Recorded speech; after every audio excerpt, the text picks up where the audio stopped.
We have exactly 1 hour for this side event, so let's get started and start the proceeding. The event is co-organized by the Refugee Law Initiative, RLI, the Platform on Disaster Displacement, the PDD, and the Internal Displacement Monitoring Center, IDMC. And we're also very grateful to IOM for hosting us at their pavilion.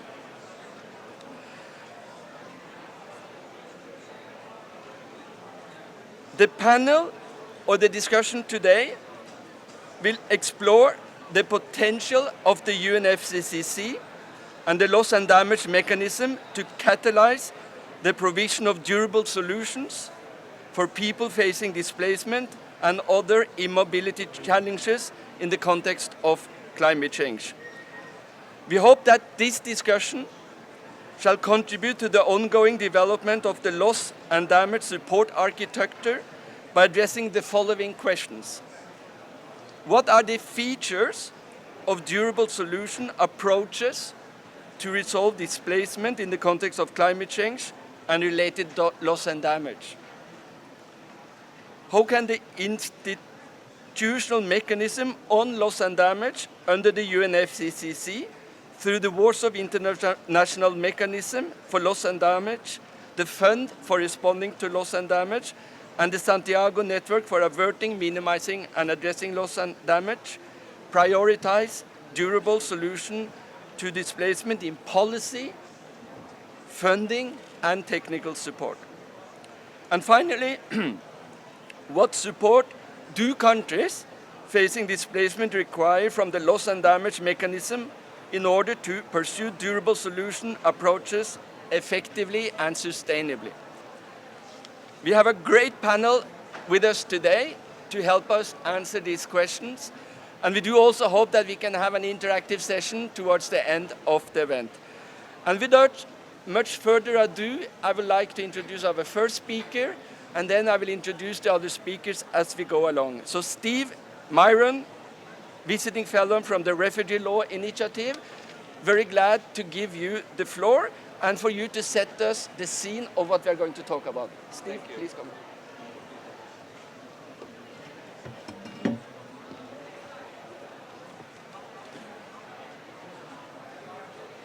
Yeah, thank you, Atli. Thank you, panelists, for joining us, and thank all of you for being part of this conversation. And it is a conversation, and I'll come back to that in a minute. But I'd like to just start by saying that Walter Kalin has referred to displacement as the human face of loss and damage, and it really is. Displacement can be triggered by loss and damage and can be an indicator that people and communities are suffering. Those who are displaced as well as those who are left behind.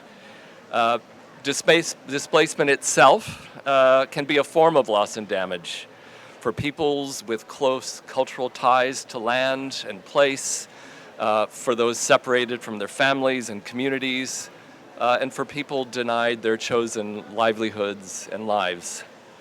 And displacement nearly always leads to further losses and damages. The erosion of human rights, gender-based violence, adverse impacts on children and other vulnerable groups, social exclusion and discrimination, and adverse impacts on both home and host communities. So this panel today and the paper that preceded it, which you can see up there, developed by PDD, IDMC, the Loss and Damage Collaboration, and the Refugee Law Initiative. The paper and this panel really look at that nexus between loss and damage and displacement. And we'll explore opportunities, as Atli said, within the UNFCCC's loss and damage mechanism to develop durable solutions approaches to addressing displacement associated with loss and damage. And I should say, loss and damage associated with displacement. So for those of you who might not be familiar with durable solutions or durable solutions approaches to displacement, let me explain them because the word solutions is used rather generically, and this is actually a rather technical concept. They have their origins in refugee protection, or as Erica Bauer says, it is an inherited paradigm. But they've been further developed to address internal displacement due to conflicts and disasters, notably through the ISC's framework on durable solutions for internally displaced persons, which came out in 2010. So I'll focus on three of the hallmarks of durable solutions. The first is that it seeks to end displacement through either return to one's home community, through local integration in the place of one's displacement, or resettlement elsewhere. But that's not all. That's definitely not all.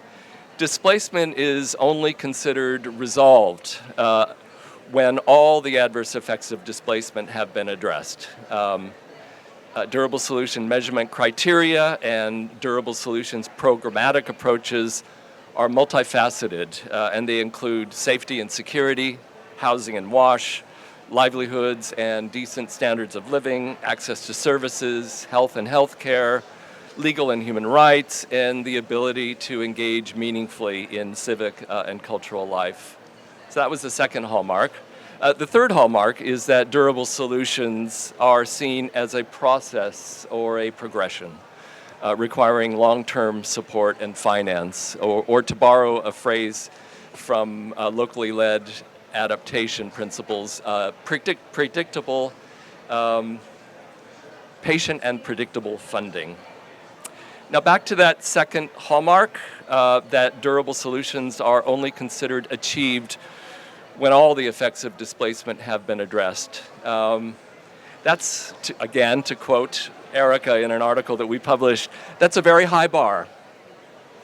And it should be a high bar, especially in the context of climate change, where there are critical climate justice issues and given the increasing risks of climate change. So without a multifaceted approach, especially in the context of climate change, loss and damage, it is very difficult to resolve displacement. Displacement can become protracted. And even if an instance or an episode of displacement is brought to an end, unless the underlying exposure and the underlying vulnerabilities that led to displacement are addressed, then there is a significant chance of repeat displacement, and that usually happens, that often happens, leading to even greater loss and damage. So our paper argues that durable solutions criteria can provide an important entry point for interventions to loss and damage. When used for area-based and community-based assessments involving locally led approaches, durable solutions criteria can be employed to identify the losses and damages incurred by affected persons and their humanitarian and development priorities and needs. Their priorities and needs. Durable solutions approaches, however, do need to evolve for loss and damage contexts. For example, the notion of non-economic loss and damage needs to inform the criteria for measuring the achievement of a durable solutions and durable solution program design. And there is an abundance of good practice that doesn't necessarily employ a durable solutions vocabulary. I'm actually undertaking a research project in Bangladesh now, funded by Robert Bosch Stiftung, looking at those good practices and hopefully being able to show how they can contribute to durable solutions. Things like community-based and locally led approaches to loss and damage can and should be integrated into durable solutions frameworks, as should value-based approaches to NELD, led by affected communities. Durable solutions approaches would also benefit greatly from a stronger disaster risk reduction lens. They are being refined through some excellent ongoing work. IOM's very ambitious Progress initiative, which is tracking progress made toward durable solutions over multiple years in, I think, 15 countries or thereabouts. Much of that good work focuses on conflict contexts or contexts involving conflict and environmental displacement. And there is good work undertaken by the Office of the Special Advisor on Durable Solutions to Internal Displacement, whose mandate ends in 2024. That project is working with a number of countries, and I think it's 13, to develop and pilot durable solutions roadmaps. And one of them, Vanuatu, and the Special Advisor, Robert Piper, will be right here on November 15th at 4 p.m. And they'll be sharing their experience in a session called This Is Not the End. So come out and learn what they've learned from their project and find out what is to follow. So Atle, our moderator yesterday when we were talking about this session, was reflecting on that title, This Is Not the End, and thought that maybe our title should be This Is the Beginning. Because it is the beginning. It is the beginning of a really important conversation on how to integrate durable solutions approaches in the emerging UNFCCC loss and damage landscape and at the country level. How to do that within and across the various bodies and expert groups that make up the new loss and damage landscape. The Santiago Network for Loss and Damage, the Fund for Responding to Loss and Damage, the WIM, both its XCOM, the Task Force on Displacement, and the Non-Economic Loss and Damage, or the Non-Economic Loss Expert Group. And I guess on that note, I will hand it back to Atle to get on with it. Thank you.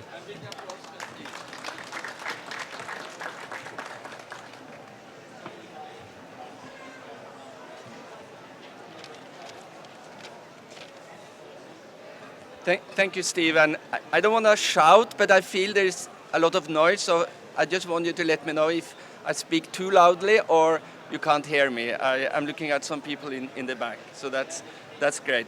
So now we will turn more into a conversation and a bit more informal format. And I'm very happy and very pleased that we can count on the talk from Matthias Naab, who's the director of the Africa Regional Service Hub from the United Nations Development Programme. And I think it's clearly, if we want to talk about displacement and solutions, we need to talk to the United Nations Development Programme. You are really the key piece in the system to promote solutions and sustainable development. So Matthias, building a little on what Steve said, how do we integrate loss and damage consideration into country-level efforts to promote durable solutions to displacement and in order to reach our goals on a sustainable development? So there will be a microphone. And Matthias, you have the floor. Thank you. Can you all hear me? I like the quote from the professor that says, displacement is a human face of loss and damage. Can I say I quote and unquote? But that was a very powerful statement. Listen, it's a privilege to speak. I would say there's some cheating here because this same question was given to us to prepare.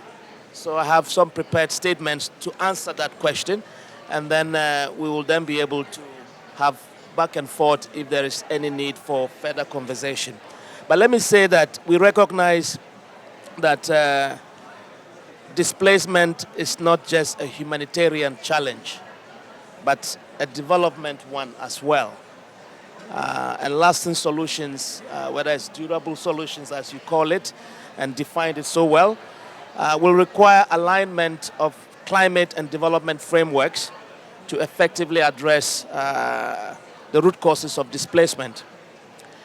The loss and damage framework under the UNFCCC and the Paris Agreement offers a key opportunity to address forced displacement in human-centered and a sustainable way. And as the question was posed, I will discuss how development approaches can leverage these frameworks to create lasting solutions and build resilience. Number one, climate change-induced displacement is deeply connected to broader challenges such as poverty, inequality, and socioeconomic vulnerabilities. In many cases, disaster-induced displacement and instability are interconnected, with the increasing frequency and intensity of disasters disproportionately affecting communities whose resilience has already grown or has been undermined. To effectively address these challenges, we must move beyond short-term humanitarian aid and prioritize development interventions that tackle the structural causes of displacement. Herein lies the Nexus approach that I think most of us are very much convinced is the way to go. Investments in resilient infrastructure, climate-smart agriculture, and sustainable livelihoods are essential to helping communities adapt to the changing climate. For example, supporting a rural community to invest in climate-resilient crops to build food or flood defenses can prevent displacement caused by extreme weather, thereby alleviating migration pressures. In northwest Nigeria, for instance, which has experienced large-scale displacement due to both climate change and conflict, UNDP has established climate peace hubs in 2 states, in Katsina and Sokoto. These hubs connect climate security with conflict prevention. Led by the authorities in both states, the approach focuses on using data for anticipatory action to address both climate and conflict risks. The second point I would like to address, if I may, is supporting adaptation and livelihoods for minimizing loss and damage. Adaptation strategies must be at the core of efforts to minimize loss and damage. Adaptation is crucial for preventing displacement, and it should be prioritized in building resilient local economies, creating decent work opportunities, and safeguarding essential services in the face of climate change. In Bangladesh, which I think you'll be going, Professor, UNDP has supported adaptation projects like sustainable aquaculture and small-scale renewable energy to help create resilient livelihoods. The third point I would like to raise is the issue of integrating displaced populations into nationally determined contributions and development plans. Having argued that displacement is a development issue, I would like to urge that issues of mobility and displacement be included in national climate adaptation plans and development strategies. The fourth point, and I will conclude here, is scaling up financing. One of the most pressing needs in addressing forced displacement is the provision of predictable, scalable financing for adaptation, resilience building, and post-impact support. Loss and damage response must be adequately funded to meet both the immediate needs of displaced populations and the long-term challenges they face. In conclusion, the loss and damage framework under the UNFCCC and the Paris Agreement offers a powerful opportunity to address climate-induced displacement with lasting solutions. By adopting a development approach, we can tackle the root causes of displacement, strengthen resilience, and integrate displaced populations into broader development strategies. Through adaptation, relocation, inclusive policies, and predictable financing, we can reduce displacement, empower affected communities, and create a future where climate action and sustainable development are aligned. I thank you. Thank you so much. Matthias, I think that was great. And also important how you highlighted that there is also opportunities outside of the loss and damage mechanism and framework, that the importance of adaptation, the importance of NDCs and mitigation. Don't lose sight of all the other tools we need to to use to prevent displacement, reduce displacement, and also promote solutions. You said also that we have to move from the humanitarian approach to the more development approach, but if I could provocatively say a little, we also need humanitarians. And I'm looking at Rania. We are very happy to have Rania Ahmed. She's a director from Climate Action from the International Organization for Migration. And I think IOM, you are both a humanitarian actor but also a development actor, but you should feel free to correct me if I'm wrong.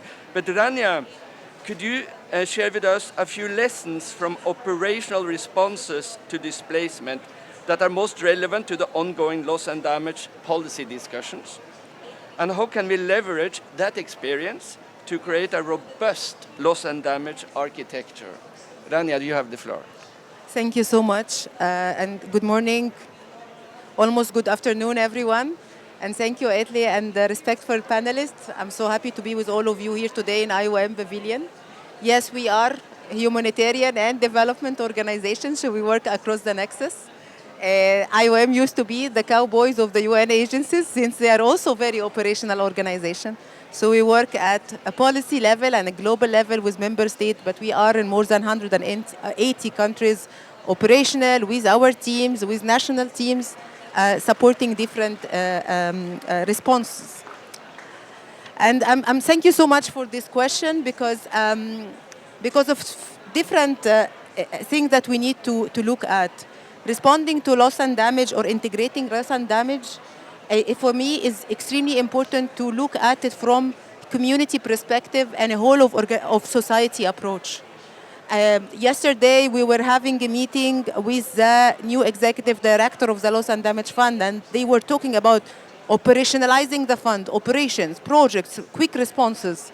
And this cannot be happening by only us talking about it here or in Geneva or in New York.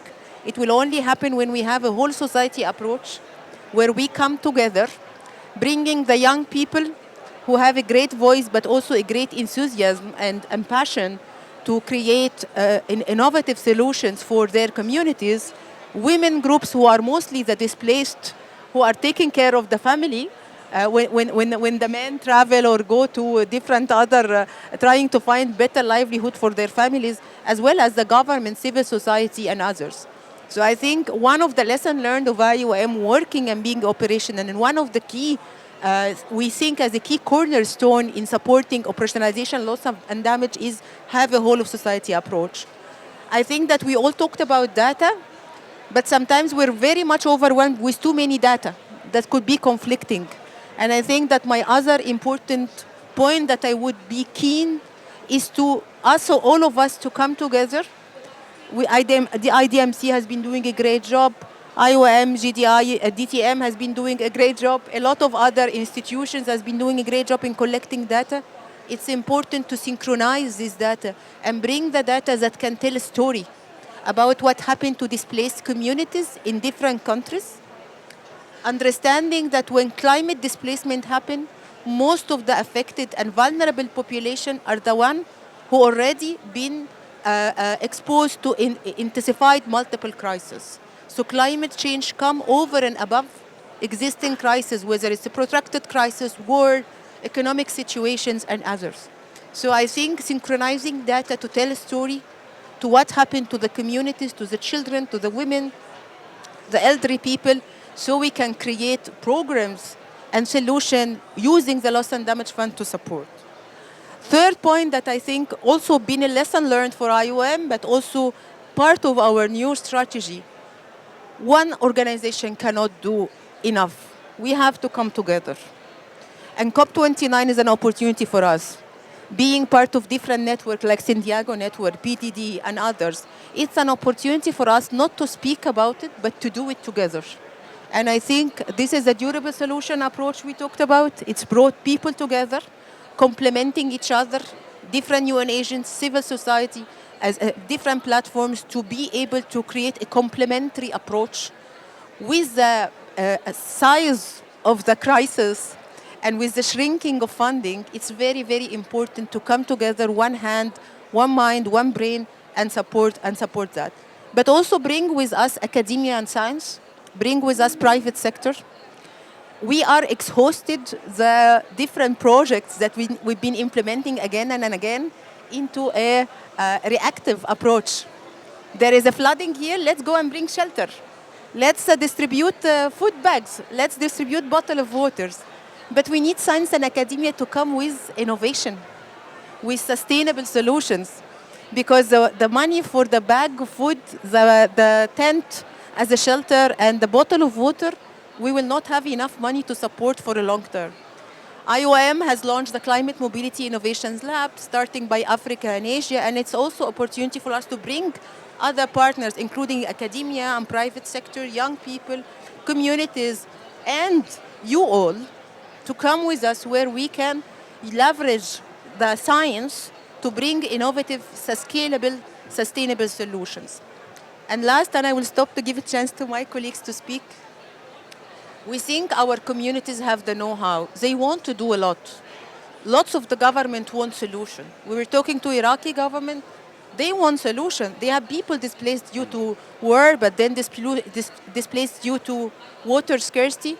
They can't return back to their own villages because still water scarcity is there. So they need solution, they need the know-how. And I think we have a role to play in build the capacities, raise the awareness, not only of member states, but also of our community leaders, young people, civil societies, leave them with something, because we don't need to be there forever. We need communities that in humanitarian, in development, within the peace nexus are capable of taking care of their livelihood, capable of surviving, and capable to have the choice to stay in their own countries and be supported, whether as displaced community or could be displaced because of potential upcoming crisis. Thank you.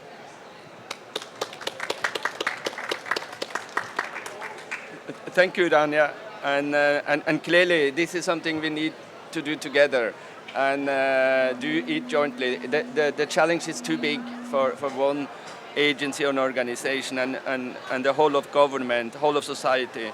So thank you for that. Also, the need for data. We need to know more. How can we pursue durable solution if you don't know the needs? How do we disperse funding if we don't have a clarity of the needs or the challenges, and also action and support? So that brings me to our last speaker in the panel. I'm very honored that we can count on Carolina Fuentes, who's the director of the Santiago Network for Averting, Minimizing, and Addressing Loss and Damage. As everyone that has followed the loss and damage discussions, we are very excited that she has been appointed as the director of the Santiago Network. I think everyone has very high expectations. I don't want to put expectations higher, but that you join us for this side event is very important. And maybe building on what Rania said, you can count on our support, because I think your job is not going to be easy. And everyone stands behind you and support you. But we are so excited that the Santiago Network is now being operationalized and that you have arrived. And then I have a question for you. So how can the bodies and expert groups that constitute the UNFCCC loss and damage mechanism, and in particular the Santiago Network, help to catalyze durable solution for people displaced in the context of climate change? You have the floor. Many thanks for the invitation. I'm equally honored to be in this panel and also to be joining this conversation that is very important for loss and damage. Displacement and mobility is at the heart of the loss and damage response. So it is for us very important to join you here and provide also our perspectives. First of all, many thanks also for the assurance that we will be collaborating. It is true that all of us have a challenging task ahead, but one that really demands our collective action and efforts. So I'm very reassured also that we stand together in addressing loss and damage, and this is something that we will be addressing together, and also together with the communities and with the affected and vulnerable populations, because they need to be part of the solution, as mentioned by Rania. I'm also very excited of attending this COP as my first COP in the role of director of the Santiago Network. I know how important it is in the context of the negotiations, and it represents one of the milestones that have been achieved by the international community. Said that, there are also a lot of achievements that the international community has made over the recent years in terms of setting up the framework for addressing loss and damage. We have the Santiago Network, we have the Fund for Responding of Loss and Damage, we have the EXCOM of the Warsaw International Mechanism, and all these pieces now need to come together in making sure that we can effectively operationalize that framework in a manner that creates synergies that can also be aligned with the priorities of countries and peoples on the ground. That is already in itself the progress that we have now and that we need to build on. But now also that we are in the eve of operationalizing the Santiago Network with the provision of technical assistance in very concrete terms, is also a window of opportunity for us to articulate with other parts of the loss and damage ecosystem. Also equally important is to note that at COP28 there was already in the decision texts a recognition of the special vulnerabilities of people on the move. That is important as well because that recognition is also a good basis to tailor and to make sure that the support is aligned with the priorities and needs of those communities to address those vulnerabilities. And also to make sure that they are part and they are engaged in the decision making, but also that they are equally engaged in the development and implementation of the actions and support to address loss and damage.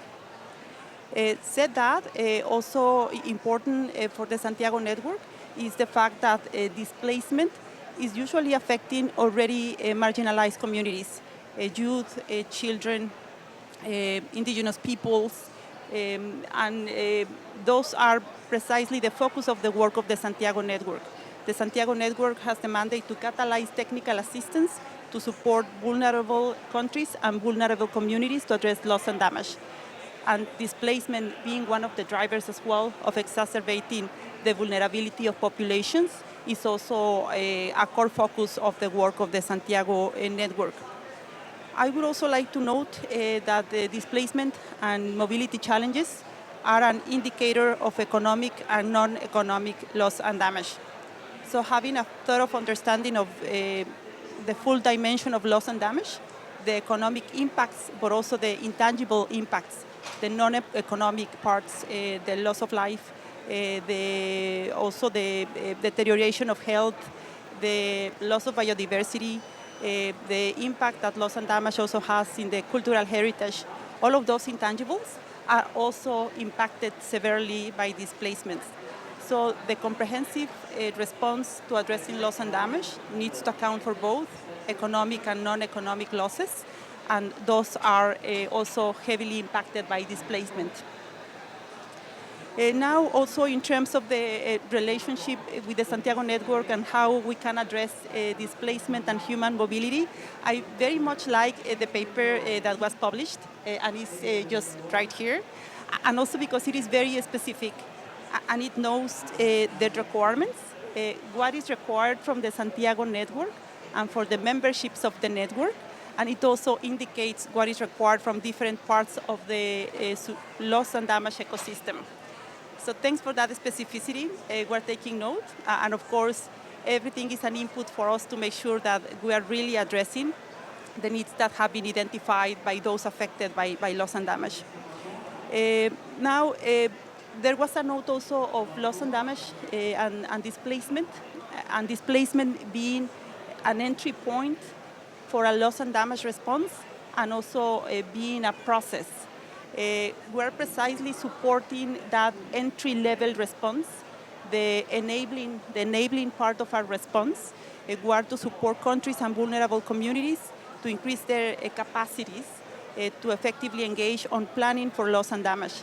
And that planning requires that that mobility is effectively seen as an entry point and as part of the framework for a more comprehensive national and community-based response to loss and damage.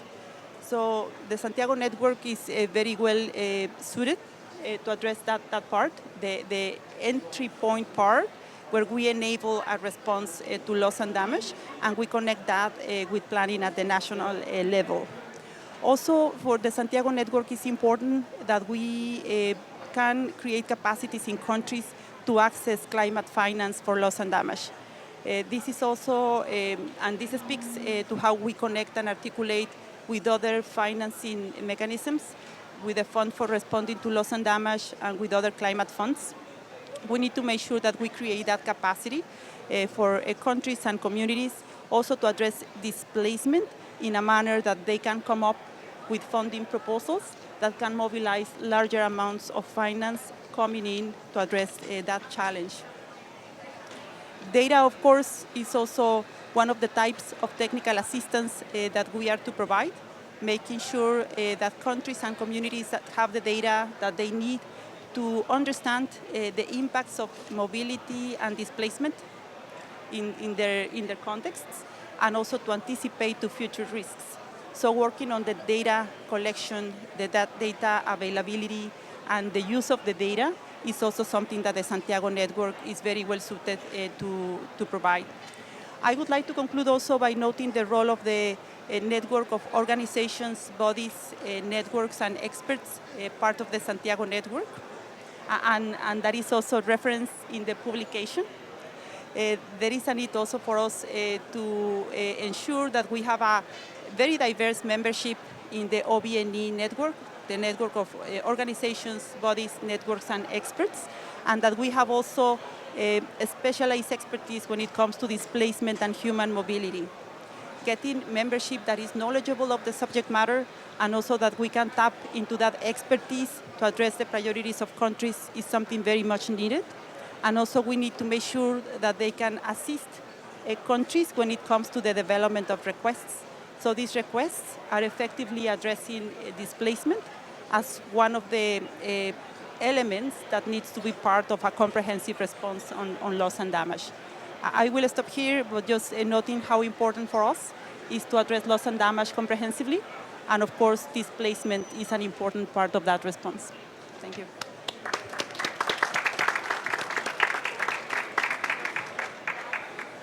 Thank you, Carolina. That was great, and also your clear, deep understanding of the relevance of thinking about displacement in the context of loss and damage. And I think you have ticked off most of the important boxes about financing, about data, capacity building, and also finally on the invitation to OBNEs, organization, bodies, networks, and experts.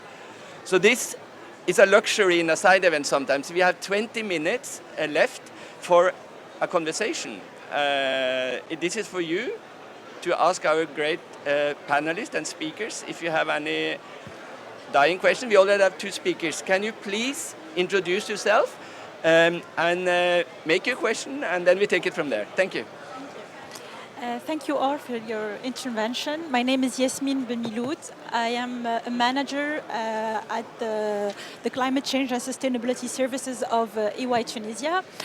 And my concern today is about displaced people and what will happen to them. And I was wondering if there have been thinking of ways to actually, we are talking about loss and damage, but I'm wondering what will happen to these displaced people. Is there a framework that will help them rebuild their life, or what will actually happen? Does the Loss and Damage Fund will contribute to this, to people that actually want to rebuild their life elsewhere once their home are kind of there is no way back home. Thank you. I propose we take a few questions, and then I think we can ask all our panelists on these questions. So we have one gentleman over there, and then we have two in the front. And then we take these 4 questions, and then I will ask my panelists to respond to them. So, sir, you have the floor. Thank you very much to the moderator and the panelists. My name is John Baki. I'm the Deputy Executive Director of Women Environmental Program, Nigeria.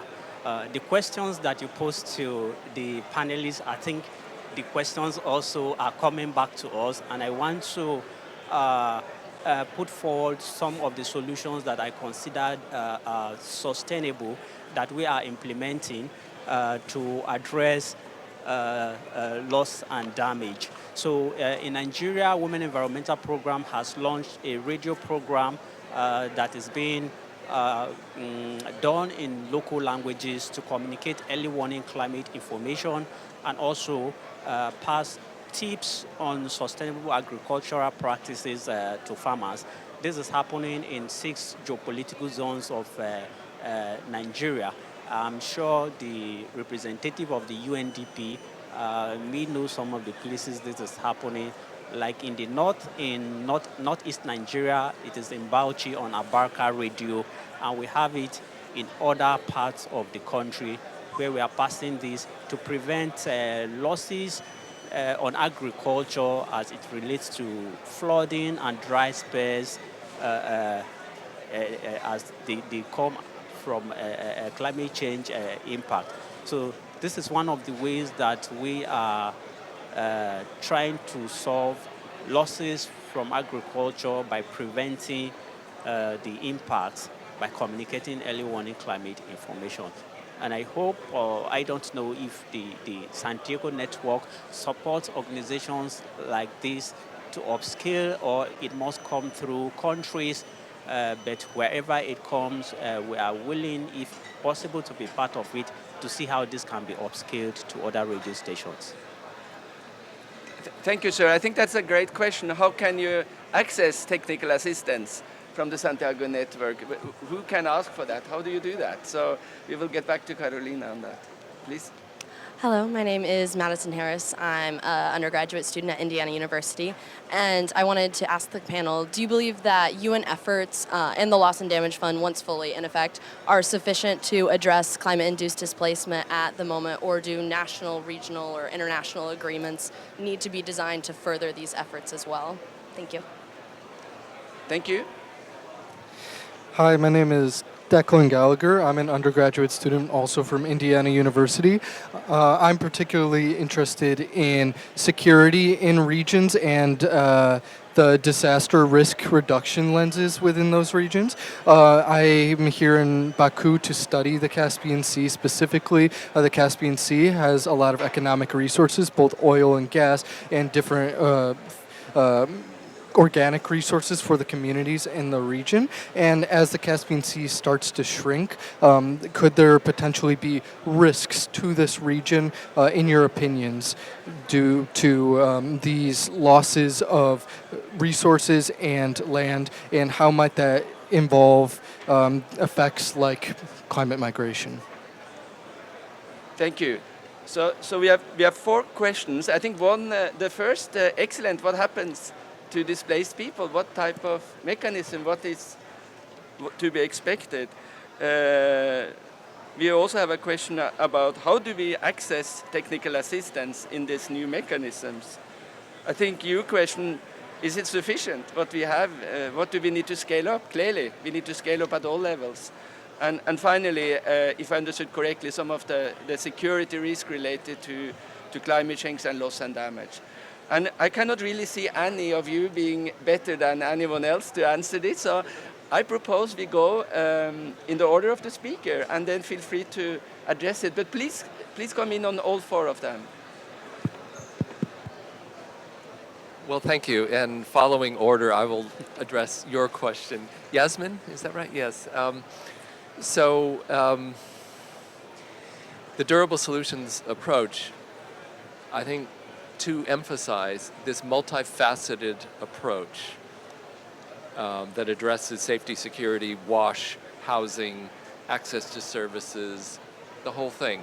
And it's not pick and choose, it really is the whole thing. And whether that's for people who are displaced and cannot ever return home, or people who want to return home, or who have returned home. So in my research, I'm looking at a town in the southwest coast of Bangladesh, very climate vulnerable supercyclone Amphan in 2020 devastated the villages. Many were trapped and couldn't leave. Some did leave. And in the aftermath, local government working with an NGO and a very vibrant community of activists took back agriculture from shrimp farming, which had led to degradation, and are now implementing sort of regenerative agriculture. It's ending food insecurity, it's ending water insecurity, and people are returning, which is very exciting. But if you take that durable solutions lens, that 360, more is needed. The flood defenses that gave way when the supercyclone hit are still very fragile. The remnants of shrimp farming that create waterlogging of salt water are still there. And so to me it feels like a village that has really good practices, but because it's not 360, it's on the verge of another disaster, which of course would be terrible. Meanwhile, if you look across the region, there are lots of good practices by many, many NGOs and UN organizations, but they're not in this community. And so they need to be brought to bear on the needs of a community. That is expensive. And that's the point of durable solutions, I think, in a way. It's to build that case that if you really want lasting solutions, we need to up our game in terms of finance and coordination. Otherwise, people will be living from one displacement to another displacement, and that will only get worse over time. Thank you, Steve. Thank you very much. I'm just going to make a general comment, not in any particular answer to the question, but it could provide some other insights to some of the questions or statements being made. Yes, I acknowledge the colleague from Nigeria. We work very closely and we are aware of those programs and we support them as well. The professor talked about durable solutions, and I think he offered us an understanding into what it means, what is durable solutions. Let me say that in the context of a crisis, where, and I'm talking about the Sahel, for instance, where as a result of a crisis, populations move. And when populations move, they are moving into other neighboring countries that are also faced with other challenges of climate, or even some form of crisis as well. And let's take the 3 countries in the Sahel. Within that context, we also have an initiative called the Stabilization Initiative. And so my question to the professor, and that probably will be bilateral, is how do we marry the concept of durable solutions with efforts at stabilization in support of population movements induced by crisis and or climate change vulnerabilities? But it's a question that is loaded. I'm struggling with it because as UNDP, we are using the development lens to support initiatives of durable solutions, supporting livelihoods. But at the same time, we are also faced with the challenge of providing stabilization efforts for the Lake Chad Basin and other regions that are confronted with conflict. It's something that I might be interested in exploring further with you. But the concept of the nexus is something that can really help in looking at some of the answers to the questions that you talked about. A lot of this is not only, as I said, it's not only a humanitarian response. I'm not downplaying humanitarian action, no. All I'm saying is that the humanitarian action really helps to bring the needed assistance to people in need at the particular time. But to be able to look at the long-term effects of finding solutions, development lens has to take effect. And I think most of the durable solutions engagement or interventions are more with a development lens, whether it's through livelihood support or other efforts. Thank you very much. Thank you, Matthias. Carolina, you want to take? All four? Very happy to do so, and well, starting with the question from Jasmine. Uh, many thanks for that question. That also brings us back to the durable solutions concept. A response that really can stand the test of time is one that can address effectively the immediate needs, but also building resilience to climate impacts in the long run, in the long term. And that means that when a population is affected to the point that they go into displacement, there is a need also to make sure that we have a plan for the moment in which they are going to relocate, and that they relocate also in a manner that is respectful of the different components of the durable solutions framework, and that is responsive to the needs that they have in terms of a livelihood, the need that they have in terms of security, the needs that they have also in terms of making sure that they have the services needed to relocate. So if we are really speaking about comprehensive solutions, we need to make sure that we are not only addressing the immediate need of the people that's been displaced and that has mobility challenges, but that we have a comprehensive approach, and one that engages them, and they are part also of the decision making in making sure that they can be effectively relocated, and that they have an environment where their needs are met in terms of services, security, etc.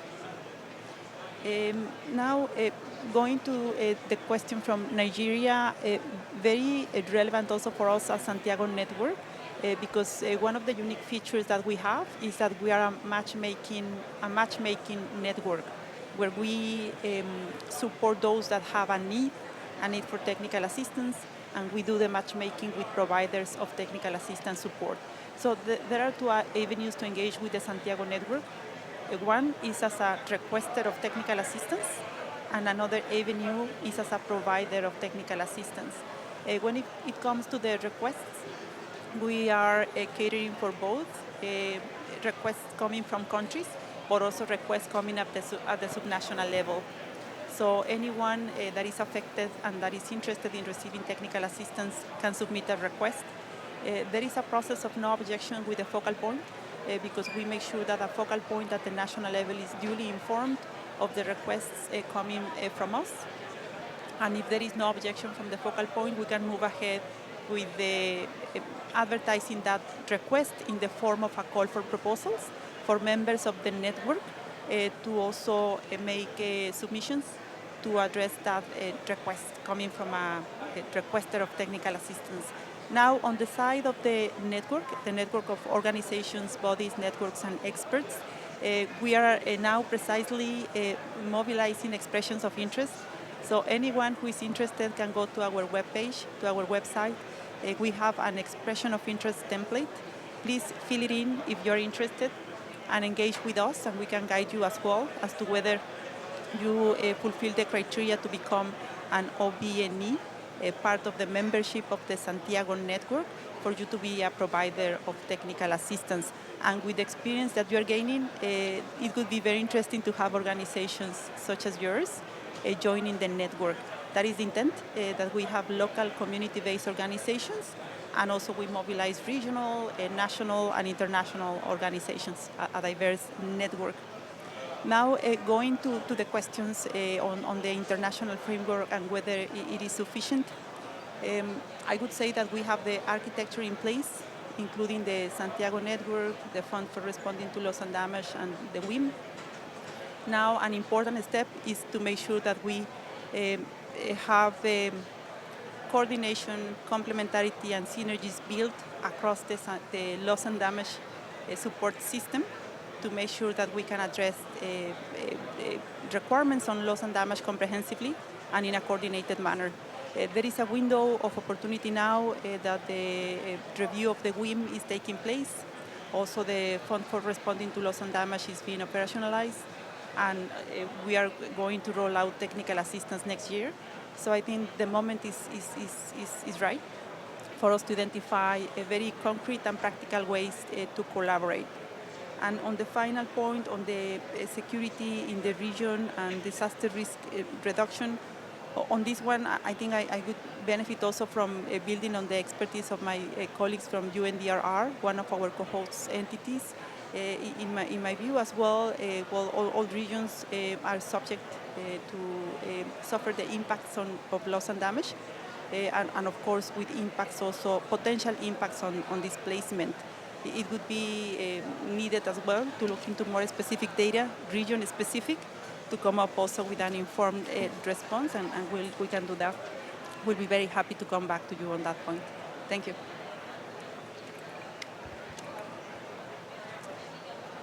Thank you so much. It's very hard to answer any of the question after all these experts, but let me focus on the last question, which is on climate, displacement, and security. And I think that we mentioned that most of the countries affected by climate as well has been affected by protracted crisis. But also, I think that the World Bank in the report talked about water scarcity and how this will be one of the biggest reasons for disturbing peace and peace processes and causing conflict in different countries. So I think one of the most important things for the Loss and Damage Fund, which also we started to do as IOM, conflict sensitivity should be part of the data and the evidence and assessment we do in every country. I think it's extremely important. Integrating peace building processes as integral part of our roadmap and programs that we want to implement within the community, within the member states, within the different groups, I think it's extremely, extremely crucial and important. We have a different momentum here now. We have the COP29 Baku Hub, which is a hub for climate peace, integrating migration and displacement, which is great to see that. And it's focusing on the water scarcity, on the food, on the livelihood, on land degradation, etc. So I think it's a great momentum. There will be a Baku call on the 15th. There will be the launch of the Baku hub on the 15th as well.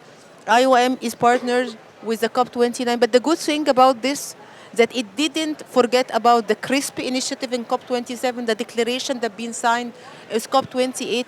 It is kind of operationalizing programs and projects that can tackle climate, peace, and human mobility. And I think it should be a great entry point for us when we discuss operationalization and loss of damage fund, to take this as an example on how to integrate the peace processes, the conflict sensitivity into our discussion when it comes to loss and damage as well.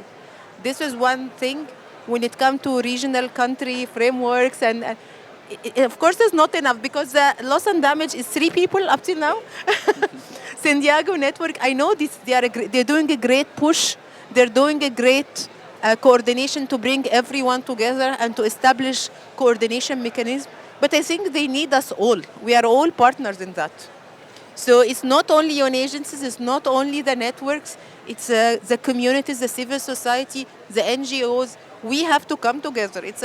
When it comes to climate change, everyone is vulnerable, not only the displaced or who will be displaced, but between day and night, we can be all displaced unless we come together. So yes, I think so. Thank you. Thank you, Rana. That gives us 2 minutes left. I think we cannot take another round. I'm sorry.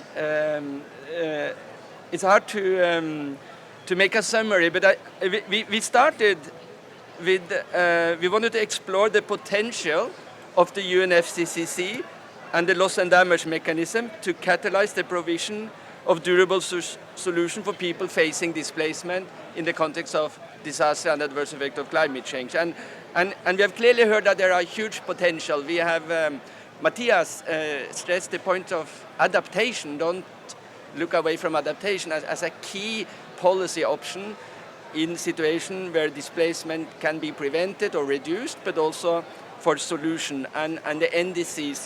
So clearly the UNFCCC has a lot of pillars.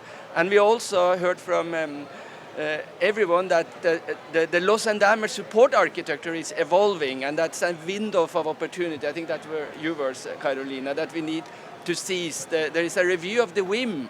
Let's follow that negotiation, support parties to get robust language, because what we also learned clearly in this side event is this is for many actors to come together and contribute to outcomes rather than outputs, as you sometimes have. You need to produce development outcomes to provide solutions. So we need to come together. and that stresses the needs of coordination, coherence, and complementarity working together. And I think this panel is a great start, bringing us together to continue the conversation and how to promote what is a very, very difficult challenge. And Steve has spelled that out clearly. If you really want to provide or support the solution, it's going to be very costly, and it's going to require robust development intervention, and that doesn't happen easily. So with those words, 12:30, I'm quite proud of myself regarding time management, but this was a great crowd, and thank you, the panelists. Thank you so much.